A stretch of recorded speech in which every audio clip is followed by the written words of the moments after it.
Hey my friend, it's Adam from Adam Teaches Music. Today we're diving into how I use lyric-based techniques like prosody, tone painting, and a touch of dissonance to shape my fingerstyle arrangements. And there's no better example for this than Your Song by Elton John. So let me show you how I use the lyrics to lead the music in this one from verse 1 through the chorus, and we're going to jump right into it.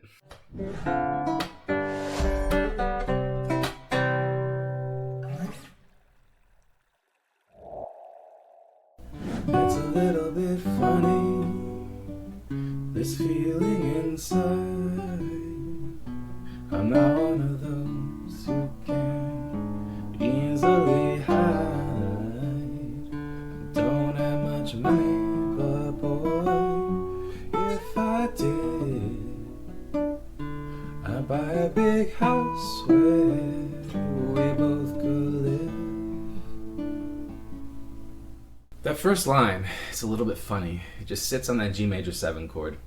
The F sharp in the voicing, it just hangs in the air gently, like the sentiment of this line, right? And it leads to the next chord, which is an A major chord, but it's voiced in a very open way on top. We have this fifth, an octave. And the dissonance of this chord is in the bass here, which is like the narrator is trying to explain a feeling that doesn't quite sit right. And you hear that tension here. I'm not one of those who can easily hide. So here, this is a traveling of sorts. I love the descending bass line, that chromatic G sharp there with that G sharp minor 7 flat 5 chord, which goes to a G7 chord. So we're really kind of leaning into dissonance here because we can't hide from it. We're just putting ourselves out in the open. Like, this is who I am. And we're admitting that we don't have much money, right? And that's the next line. The word money comes kind of fast. I don't have much money, but boy, if I did. So here, we're sitting on the tonic, so we're just kind of thinking to ourselves, man, what would it be like to have a bunch of money, right? What would we do with that money? And the rhythm on money is rhythmically short, which kind of matches how we would actually say that word, money, right? So that's prosody in action right there. And we move in resolution to this F sharp minor chord, which is the 3 chord, which feels a little bit uncertain because we don't have this money yet. But we're thinking, man, like, what would I do if I had it? And then it's gonna go down to the minor chord. So this feels a little bit final, right? The F sharp minor chord to the B, it's a minor 5 to the 1 if we were thinking in B minor. So that's how we're using the harmony here to really just set the mood. If it was major, we'd already have the money, right? But because it's minor, we're feeling like, yeah, this could feel right, but it's still, it's still out there. It hasn't quite yet manifested into our lives. But we have this dream, right? The dream is to buy a big house where we both could live, and the melody is ascending here.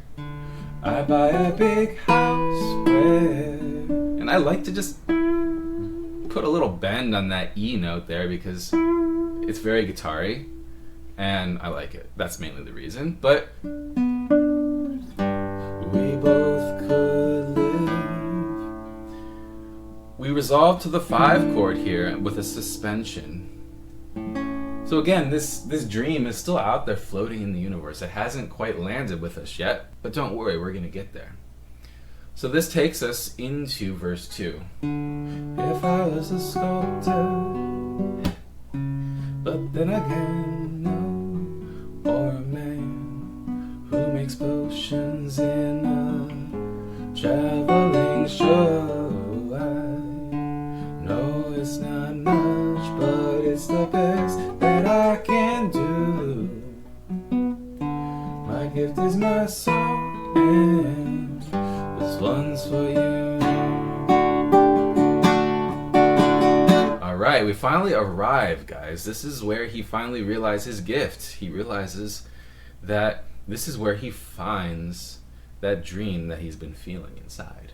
It's one of my favorite parts, right? Because he's realizing here at the beginning of verse 2 that maybe he's gonna be a sculptor, right? If I was a sculptor. But he's interrupted and he says, heh.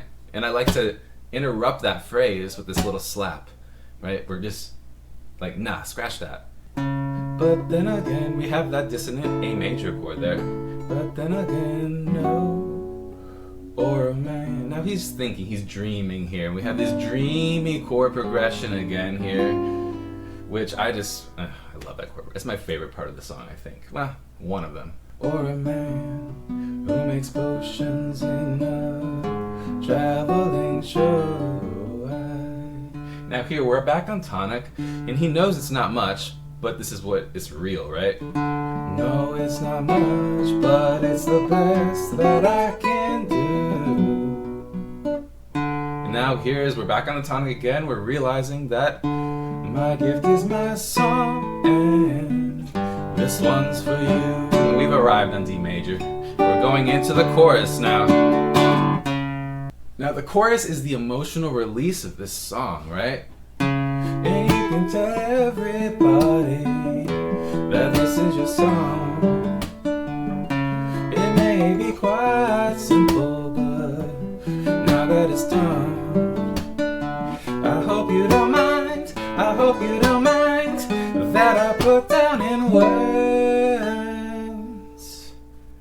how wonderful life is that you're in the world.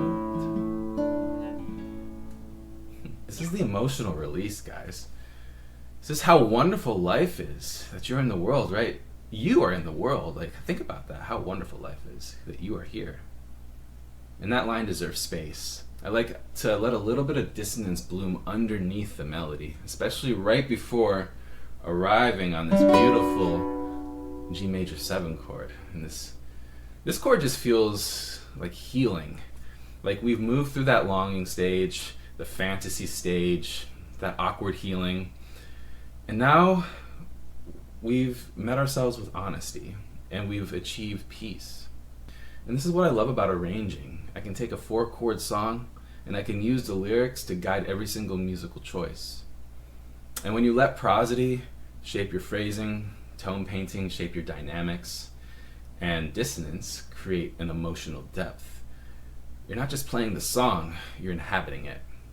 So if this approach speaks to you, make sure you like and subscribe and check out the full 4 chords to Fingerstyle series. I'll link it somewhere below in the description. And if you want to discover your personal learning style as a guitarist, take my free soul signature quiz. And thank you guys. I appreciate you if you've made it to the end of this video. Thank you from the bottom of my heart. And I hope you don't mind that I put it down in words, that this one is for you. Take care, and I'll see you in the next video.